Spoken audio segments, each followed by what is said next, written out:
सेवक स्वामी एक मत, जो मत से मत मिल जाए। चतुराई रीझे नहीं, रीझे मन के भाई।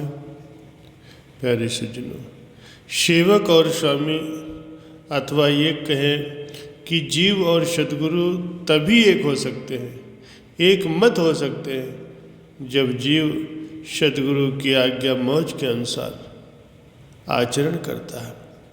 सद्गुरु की आज्ञा अनुसार तन मन धन से सेवा करता है। जब तन और धन से सेवा करेगा तो मन स्वयं ही सद्गुरु की ओर जाएगा।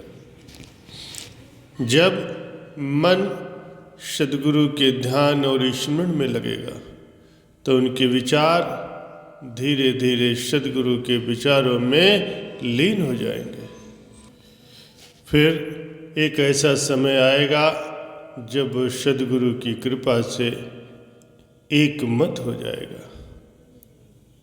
प्यारे सज्जनों, परमार्थ में एक सबसे विकट समस्या यही होती है कि जीव अपने विचारों का त्याग नहीं करता। ये जीव चाहे स्त्री पुत्र धन माल आदि सभी वस्तुओं का त्याग कर दे, किंतु जब तक वो अपने विचार अपनी मनमति नहीं छोड़ता तब तक वो अपने ध्येय पर नहीं पहुंच पाता। संत मत के जितने भी महापुरुष हुए हैं, जैसे कबीर साहब जी, गुरु नानक देव जी, श्री सद्गुरुदाता दयाल जी महाराज जी, परमहंस दयाल जी, तो उन सभी का यही मत रहा है कि श्री गुरु की आज्ञा का पालन करना ही जीव का परम धर्म है। सर्वप्रथम सन्यासी वो है या भक्त वो है जिसका मन अपने सद्गुरु की आज्ञा में रंगा हो। जब ये मन 16 के 16 आने सद्गुरु की आज्ञा में रंग जाएगा, उनकी मौज में हो जाएगा, तो इस जीव के अपने जितने भी विचार हैं सद्गुरु की विचारधारा में स्वयं ही परिवर्तित हो जाएंगे। फिर सेवक और स्वामी दोनों एक मत हो जाएंगे। महापुरुष जीव को आंतरिक सुरत शब्द योग की युक्ति बतलाते हैं। मानुष देह को परमात्मा का वास्तविक मंदिर बतलाते हैं।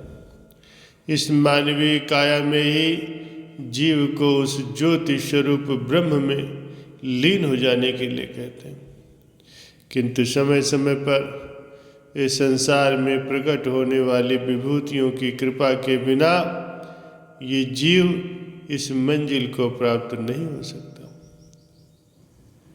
संत मत में वर्तमान को सबसे अधिक महत्व दिया जाता है। भूतकाल एक स्वप्न है, अब भविष्यकाल मात्र एक विचार है।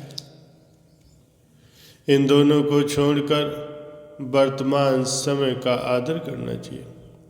यही वो समय है जिसमें जीव जो चाहे कर सकता है। बीता हुआ काल लौट कर नहीं आया करता। यही समझना चाहिए कि प्रभु की ऐसी ही मौज थी। जो हुआ सो ठीक हुआ, और आगे जो भी होगा सब उन्हीं की मौज से होगा। ये भी एक विचार है और वो भी एक विचार है।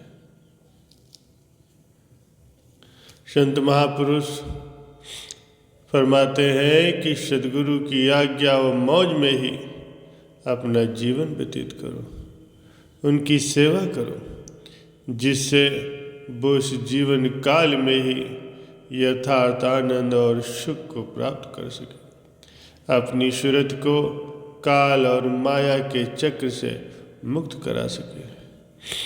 ये काम सद्गुरु के शब्द की कमाई से और उनका ध्यान करने से ही संभव हो सकता है। यदि जीव की सूरत इस जीवन काल में ही स्वतंत्र न हो सकी तो मरने के बाद वो अपने उद्देश्य की पूर्ति नहीं कर सकती। कहने का भाव ये है कि इस जीवन काल में ही सब कुछ करना पड़ता है।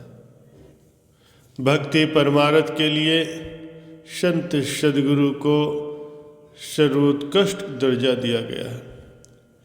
इस वर्तमान समय के सद्गुरु की उपासना, उनकी सेवा, उनकी भक्ति ही सबसे ऊंची मानी जाती, क्योंकि वर्तमान समय के संत सद्गुरु ही जीव के सामने बैठकर उसकी हर तरह से संभाल करते हैं, उसको आगे का रास्ता दिखाते हैं। अपने विचारों को सद्गुरु के विचारों में लीन करना है। ये तभी संभव है जब सद्गुरु सगुण और साकार रूप में सामने विराजमान हो।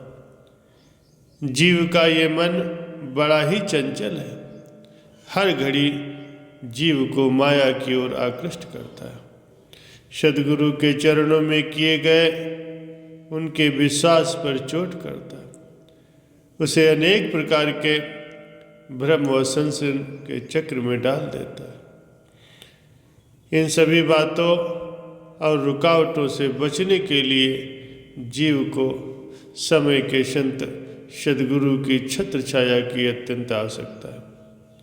समय के सद्गुरु जीव को संशय, भ्रम और संदेहों से छुड़ाकर उसकी सूरत को अपने साथ अनामी धाम ले जाएंगे, उसे माया के चंगुल से सदा सर्वदा के लिए मुक्त कर देंगे। जीव के अंतःकरण में अनेक विचार भरे होते हैं। समय के संत सद्गुरु जो साकार स्वरूप हैं, जीव के मन के मिथ्या विचारों को काटकर अपनी एक विचारधारा जीव के हृदय में भर देते। जब जीव उस एक विचारधारा का अथवा अपने संत सद्गुरु की मत का हो जाता तो वो ईश्वर रूप हो जाता, क्योंकि एक विचार ही ईश्वर है और अनेक विचार जीव है। आज जो समय का सम्राट होगा या न्यायाधीश होगा, उसके आदेश में ही शक्ति है। इसी प्रकार प्रकृति ने इस विश्व में आध्यात्मिक परंपरा को आगे बढ़ाने के लिए पवित्र आसन पर श्री सद्गुरुदेव महाराज जी को विराजमान किया। जो भी संत महापुरुष इस अध्यात्म के सिंहासन पर समासीन होकर संसार में कार्य कर रहे हैं, उनके प्रति जीवों के हृदयों में अवश्य ही सम्मान होगा, किंतु आत्मिक लाभ और मन पर तत्कालीन रोक लगाने के लिए समय के संत सद्गुरु ही सक्षम है। वर्तमान काल में सद्गुरु की भक्ति, उनकी सेवा, उनकी आज्ञा का पालन करना ही हम सभी जीवों के हित में है। भक्ति परमार्थ अथवा संत मत में स्त्री पुरुष, छोटे बड़े, किसी भी प्रकार की जात पात का कोई भेदभाव नहीं होता।